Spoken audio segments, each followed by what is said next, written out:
ఇవాళ కూటమి ఏ విధంగా కొనసాగాలి, ఏ విధంగా నడవాలి, ఏ విధంగా ప్రభుత్వంలో పదవులు రావాలనేది కూటమి అధినాయకత్వం చూసుకుంటుంది.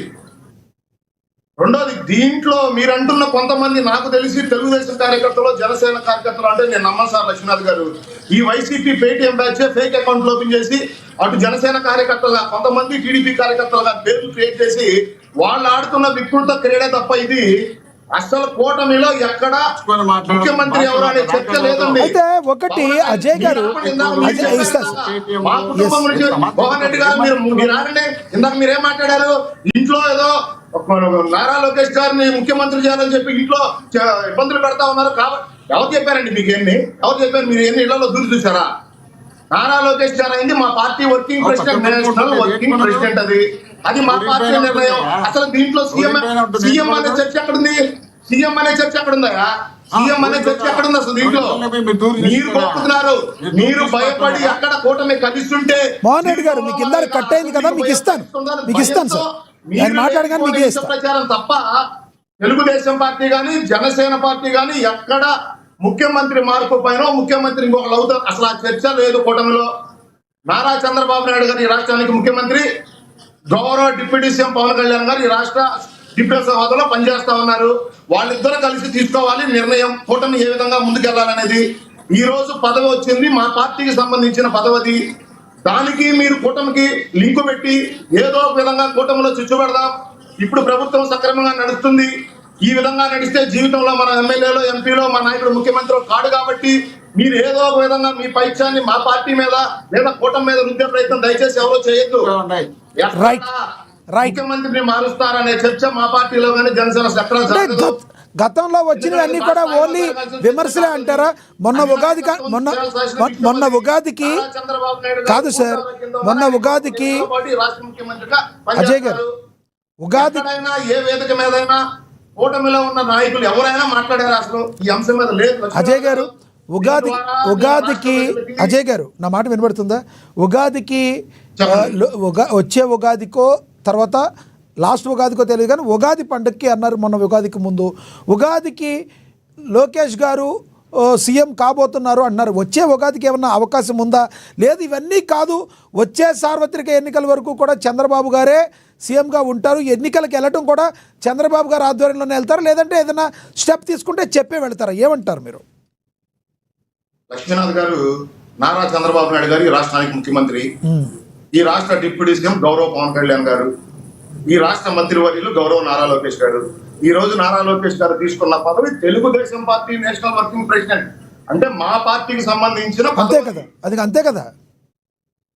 నేను చెప్తా ఉన్నాను మరొకసారి మీ ద్వారా రాష్ట్ర ప్రజలందరికీ, ఏ వేదిక మీద మా నాయకులు కానీ, మా అధినాయకుడు కానీ, మా నారా లోకేష్ గారు కానీ, లేదా గౌరవ డిప్యూటీ సీఎం పవన్ కళ్యాణ్ గారు కానీ ఎక్కడ ముఖ్యమంత్రి మార్పు పైన లేదా రాబోయే రోజుల్లో మేము అది ఎలక్షన్లకు వెళ్లే ముందు నాయకులు అధినాయకులు కూర్చొని తీసుకున్న నిర్ణయం లక్ష్మీనాథ్ గారు ఎవరో ఎక్కడో సోషల్ మీడియాలో పెట్టారని చెప్పి దాన్ని అండర్లైన్ చేసి వైసీపీ నాయకులు ఏదో ఒక విధంగా దాన్ని చెలవల పొలవలు చేసి కూటమిని విచ్ఛిన్నం చేసేదానికి వాళ్ళు చేసే వికృత చేష్టలు తప్ప ఈ రాష్ట్రానికి ముఖ్యమంత్రి గౌరవ కొంతమంది అడుగుతున్న ప్రశ్నలకి మరి మీరు ఏం చెప్తారు? అజయ్ గారు 15 సంవత్సరాల పాటు అజయ్ గారు 15 సంవత్సరాల పాటు మేము కలిసి ఉండాలి, కలిసే ఉంటామని స్ట్రాంగ్గా చెప్తున్న పవన్ కళ్యాణ్ గారు టీడీపీ పార్టీ ఎందుకు 15 సంవత్సరాల పాటు మేము కలిసే ఉంటామని గట్టిగా కొన్ని దగ్గర చెప్పలేకపోతుంది, చెప్తలేదంటే ఏం చెప్తారు? అసలు అది మీరు చెప్పిన దానికి నేను ఏకీపించుతాను లక్ష్మీనాథ్ గారు. ప్రతి స్టేజీ మీద నారా లోకేష్ గారు, నారా చంద్రబాబు నాయుడు గారు, గౌరవ పవన్ కళ్యాణ్ గారు కోడి చేసిన అంశాన్ని ఏదైతే 15 ఏళ్ళు కూటమి కలిసి ఉంటుందో అనే అంశాన్ని ప్రతి చోట మాట్లాడటం జరుగుతుంది.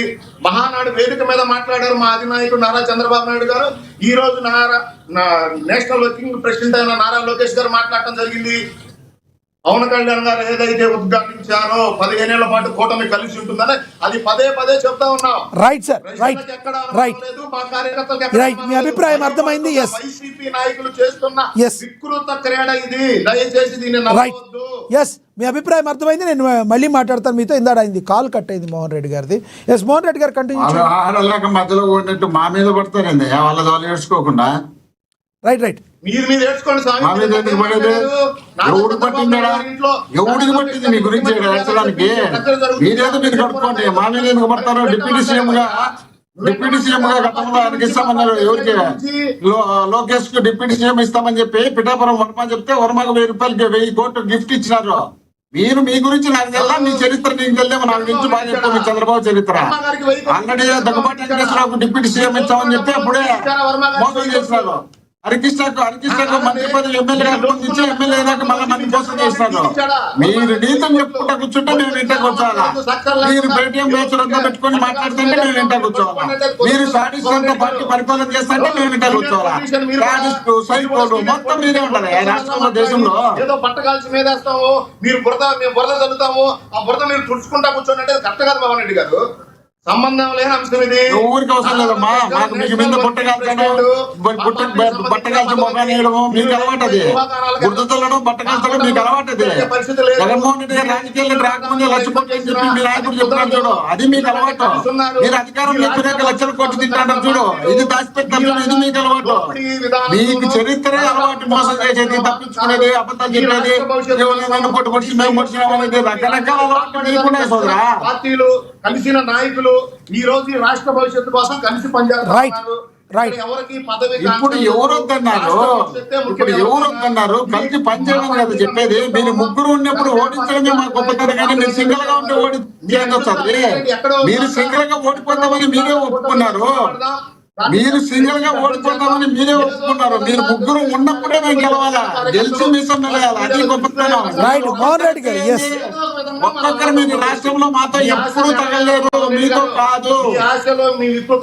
మీరు సింగిల్ గా అజయ్ గారు కాసేపు ఉండండి. అజయ్ గారు కాసేపు ఉండండి. అజయ్ గారు మీరు తగలేమని మీ నాయకులే ఫిక్స్ అయినారు. జగన్మోహన్ రెడ్డితో సింగిల్ గా మనం తగలేమో అని మీరే ఫిక్స్ అయినారు. మేము చెప్పేది ఏముంది? రాష్ట్ర ప్రజలు కాదు, మీరే చెప్తున్నారు. మేము జగన్మోహన్ రెడ్డి చదివిపోతే సింగిల్ గా గాలిపోతాము, మనం ముఖ్యంగా ఏదో మోసం చేసే తప్ప జగన్మోహన్ రెడ్డి గారు చెప్పి రైట్ మోహన్ రెడ్డి గారు మళ్ళీ మాట్లాడతాం సార్. ఉన్నటువంటి అధినాయకులే చెప్తున్నారు. మోహన్ రెడ్డి గారు, అజయ్ గారు, చంద్రబాబు నాయుడు గారు నేను మళ్ళీ మాట్లాడతాం మీతో. ఒకరైతే ఓడించలేమని. రైట్ మోహన్ రెడ్డి గారు మళ్ళీ మాట్లాడతాం, మళ్ళీ ఇస్తాం మీకు మనతోటి. మోహన్ రెడ్డి గారు, అజయ్ గారు మళ్ళీ ఇస్తాం మీకు. జనసేన నేత వేణు గారితో ఒకసారి మాట్లాడదాం, తిరుత్తని వేణుగోపాల్ గారితో. వేణుగోపాల్ గారు నమస్తే సార్. నమస్తే వేణుగోపాల్ గారు, బయట కొన్ని సోషల్ మీడియాలో వైరల్గా మారుతున్నాయి.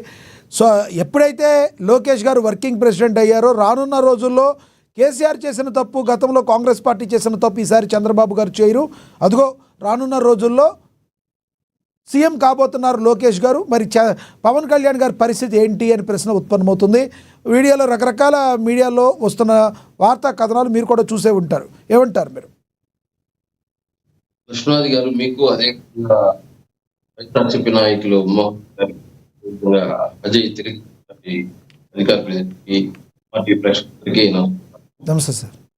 అదే లక్ష్మణ్ గారు, ఏదైతే తెలుగుదేశం పార్టీ కేంద్ర వర్కింగ్ ప్రెసిడెంట్ గా నారా లోకేష్ గారు ఎలక్ట్ అవడం జరిగింది. ఆ తెలుగుదేశం పార్టీ ఆయన ఏ సేవ చేసిన సేవ గుర్తింపుగా ఈ రోజు తెలుగుదేశం పార్టీ ఆయన గౌరవిస్తూ ఈ కేంద్ర వర్కింగ్ ప్రెసిడెంట్ గా టీడీపీలో ఆయన ఉన్నాయి. అది జనసేన పార్టీకో లేదా బీజేపీ పార్టీకో సంబంధం లేదు. అదే ముఖ్యమంత్రిగా వచ్చేటప్పుడు దాని గురించి మాట్లాడాలి, దాన్ని పక్కన పెట్టండి. ఈ రోజు పార్టీలో ఆయన డిజిటల్ గా స్ట్రాంగ్ చేయడము, అదే విధంగా ఐటీ సోషల్ మీడియాని వినియోగం పెంచడము, అదే విధంగా యువతను పార్టీ వైపు ఆకర్షించడంలో ముఖ్య పాత్ర పోషించడము, అదే విధంగా గ్రౌండ్ లెవెల్ క్యాడర్ లో డైరెక్టర్ కనెక్టివిటీ పెంచుకోవడము, అదే విధంగా ఎన్నికల సమయంలో స్ట్రాటజీ క్యాంపెయిన్ మేనేజ్మెంట్ కీలకంగా పనిచేశారు. పార్టీని తిరిగి బలపై తీసుకెళ్లడం కారణంలో ముఖ్యంగా 2019 తర్వాత పార్టీకి కొత్త ఎనర్జీని తీసుకురావడంలో ఆయన పాత్ర చాలా ఉంది. కాబట్టి ఈరోజు యువబలము, అదే విధంగా ఆ యువబలం కిలోమీటర్ నడవడము, ప్రతి గ్రామం రైతులు కలవడము, యువతకి అదే విధంగా స్త్రీ మహిళలు ఉద్యోగులు కలిసి ఈరోజు యాక్టివ్ అవ్వడం. ఈరోజు ప్రజలకు నిన్న తిరుపతిప్పుడు వచ్చాడు 1200 మంది కార్యకర్తలు చంద్రగిరి నియోజకవర్గంలో ఏదైతే సమావేశం పరిస్తే ఆ 1200 మంది కార్యకర్తలతో చివరిలో వాళ్ళతో ప్రతి ఒక్కరు తీసుకున్నారు. అంత ఓపిక సహనం ఈరోజు కార్యకర్తలతో ఇక్కడ లోకేష్ గారు ముందుకు పోవడం జరుగుతుంది కాబట్టి ఆయనకి ఇంకా బాధ్యత చంద్రబాబు నాయుడు గారు కేంద్ర వర్కింగ్ ప్రెసిడెంట్ గా ఇవ్వడం. అంతేగాని ఈ రోజు ముఖ్యమంత్రి అనేది పక్కన పెట్టదు. ముఖ్యమంత్రి ఇక్కడ ప్రకటించలేదు, లేదా ముఖ్యమంత్రి తప్పలేదు. పార్టీకి ఆయన అవసరాన్ని ఇంకా ఎక్కువ హార్డ్ గా వర్క్ చేయాలి ఇప్పుడు అని చెప్పి బాధ్యత పెద్దదిగా ప్రకటించడం చంద్రబాబు నాయుడు గారు జరగడం జరిగింది. అది ఎప్పుడైతే ముఖ్యమంత్రి పదవి ఉండేది ఉంటుందో అప్పుడు భారతీయ జనతా పార్టీకి, అదే జనసేన పార్టీ, అదే తెలుగుదేశం పార్టీ అనేసి అది చంద్రబాబు నాయుడు గారి కూర్చొని చెప్తారు ఎవరికి ఎవరు అయితే కరెక్ట్ అనేది. అప్పుడు మూడు పార్టీలకు సంబంధించిన విషయం అది, ఇండియా కూటమికి సంబంధించిన విషయం ఆ ముఖ్యమంత్రి పదవి అనేది.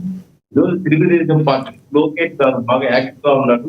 కింద స్థాయి కార్యకర్త కాడి నుంచి ప్రతి ఒక్కరిని కలవడము, వాళ్ళు విషయం తెలుసుకోవడం, పార్టీలో వాళ్ళకి ఏం సహాయం కావాలో వాళ్ళు చేసుకుంటూ ఈ రోజు అత్యధికంగా అదే విధంగా కూడా ఆయన కీలక పాత్ర వేయిస్తూ ముందుకు పోవడము, స్కిల్ అండ్ ఎడ్యుకేషన్ విషయంలో కానీ, ఏఐటెక్ హబ్ లో కానీ, అదే విధంగా ఈ రోజు ఏదైతే 5 సంవత్సరాల 20 లక్షల ఉద్యోగాలు కోసం లక్ష్యంగా పెట్టి పనిచేయడం కానీ, అదేవిధంగా ఈ రోజు ఏదైతే ఇన్వెస్ట్మెంట్ జాబ్స్ ఫోకస్ చేయడం కానీ, ఎడ్యుకేషన్ టెక్నాలజీ పై దృష్టి పెట్టడం కానీ, ప్రభుత్వంలో కీలక నిర్ణయాలు తీసుకోవడంలో కానీ ఈ యువనాయకుగా బాగా ఎదిగారు. కాబట్టి ఈ రోజు చంద్రబాబు నాయుడు గారు లోకేష్ గారికి ఇంకా పెద్ద బాధ్యత పెడుతూ చేయడం జరిగింది. అడగండి లక్ష్మణ్ గారికి. ఎస్, నేను మళ్ళీ ఇస్తాను మీకు. మనతోటి ఫోన్